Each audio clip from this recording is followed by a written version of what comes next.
International Report magaalada Hargeysa waxaa maanta si ballaaran loogu soo dhaweeyay wafdi culus oo ka kooban garaad jaamac garaad Ismaaciil oo ah garaadada ugu culus gobolka Sool wasiirada wasaaradaha madaxtooyada hawlaha guud gaadiidka iyo guryeynta iyo wasiirka maaliyadda ee kooxda Khaatumo kadib markii la isku afkartay wada hadallo ay dhinacyadani ku yeesheen dalka Djibouti markii ay diyaaradda sidii xubnahan miisaanka culus ay soo cagadhigatay garoonka Cigaal International Report magaalada Hargeysa waxaa halkaas ku sugnaa isla markaana soo dhaweyntooda diyaar u ahaa Salaadiin Ugaasyo Cuqaal gudoomiyaha golaha guurtida suldaanka guud ee beelaha Soomaaliland gudoomiye ku-xigeenka golaha wakiilada wasiiro xildhibaano iyo dadweyne kale oo aad u tiro badan oo dhammaantood si diiran u soo dhaweeyay garaad jaamac garaad Ismaaciil iyo xubnaha la socday waxaana garaadku qadar nasasho ah uu ku qaatay qolka VIP ee garoonka caasimadda Hargeysa ugu horreyn wasiirka wasaaradda madaxtooyada Jamhuuriyadda Soomaaliland mudane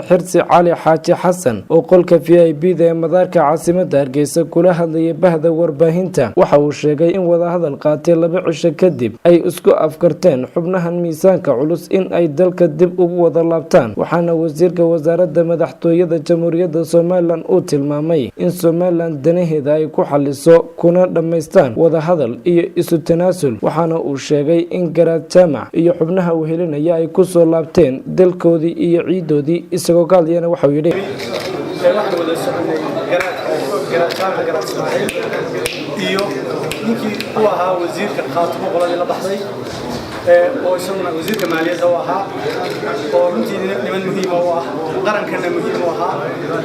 ayaan wada soconay kadib laba cisho aan wada joognay Djibouti waan kaga wada hadlaynay danaha inaga dhexeeya reer Soomaaliland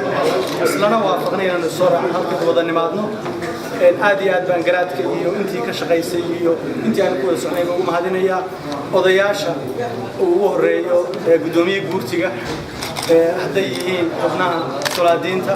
hadday yihiin baarlamaanka hadday xubnaha wasiirada hadday dadka kale sharafka badan aqoonyahanka dhammaantood aad iyo aad baan ugu mahadinaya soo dhaweyntii soo dhaweeyeen garaadka iyo waftigan wada soconay sidoo kalena wasiirka wasaaradda hawlaha guud gaadiidka iyo guryeynta mudane Cabdirasaaq Khaliif Axmed oo isaguna kamid ah xubnaha waftigan ayaa waxa uu tilmaamay in garaadku uu yimid dhulkiisii una yimid dadkiisii waxaana uu sheegay in wax kasta oo jira lagu xalin doono wada hadal suldaanka guud ee beelaha Soomaaliland suldaan محمد سلطان عبد القادر حاج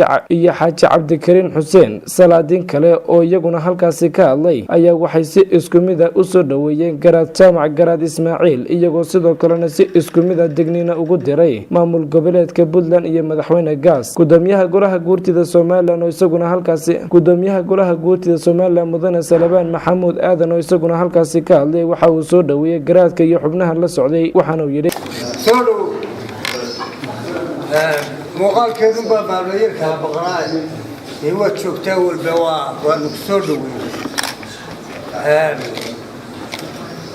odayga abaana waa in wanaagsan oo dhow adigana bala kaamaanana insha Allah halkuu bay ka sii wada wadayna kolley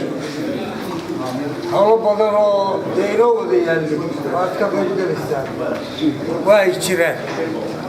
laakiin wax dhibaato guud oo ballaaran weeyaan waanu kugu cadsi galinana ma arag ugu dambeyntii waxaa halkaasi ka hadlay garaad jaamac garaad Ismaaciil oo ah garaadada ugu miisaanka culus gobolka Sool waxaana uu sheegay in ay yimaadeen dhulkoodii iyo dalkoodii isagoo u mahadnaqay xukuumadda Jamhuuriyadda Soomaaliland shacabka sida ballaaran u soo dhaweeyay Salaadiinta Cuqaasha iyo waxgaradka ee ka qayb qaatay soo dhaweynta ballaaran ee loo sameeyay waxaana uu yiri xukuumadda Jamhuuriyadda Soomaaliland hadday ahayd golaha fulinta golaha guurtida iyo golaha salaadiinta culimada diinka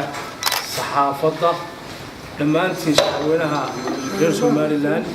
waxaan ku salaamayaa salaanta islaamka salaamu calaykum warahmatullaahi wabarakaatuh salaanka bacdi aad iyo aad baan ugu faraxsanahay dimaanshaha aan maanta ku soo noqday deegaankaygii sida qiimaha leh ee aad ii soo dhaweyseen ee sharafta leh ee walaaltinimada ah ee tolnimada ah aad iyo aad baad ugu mahadsantiin waxa weeye anigu halkan marti kumid sida uu sheegay wasiiradii ugu horeeyeen deegaankaygii baan imi oday dhaqameed baan ahay siyaasi ma ihi waxa weeye siyaasiyiintu waa nimanka maamulada waxa weeye xilalka u haya weeye annagu dhaqan baanu nahay meel kastoo ummadda Soomaaliyeed joogtay cidii afka Soomaaliya ku hadlay ama koonfur ha noqoto ama Somaliland ha noqoto ama ha noqoto NFD ama ismaamulka Soomaalida ha noqoto ama Djibouti ha noqoto meel oday dhaqameed ama nin garaad ama nin suldaan ka xiran tahay ma jirto gaar ahaan waxaan idin leeyahay shacabka reer Hargeysa mar labaad iyo mar saddexaad aad iyo aad baad u mahadsantihiin waxa weeye ninkii jiray wuxuu yiri saa ka hortoosiye kama kicin waa wada hadlaynaa waana isu imaanaynaa waana tashaynaa Soomaalida waxay tala gacmad gal jiray hoos baa loo dhaqaa wassalaamu calaykum waraxmatullaahi wabarakaatuh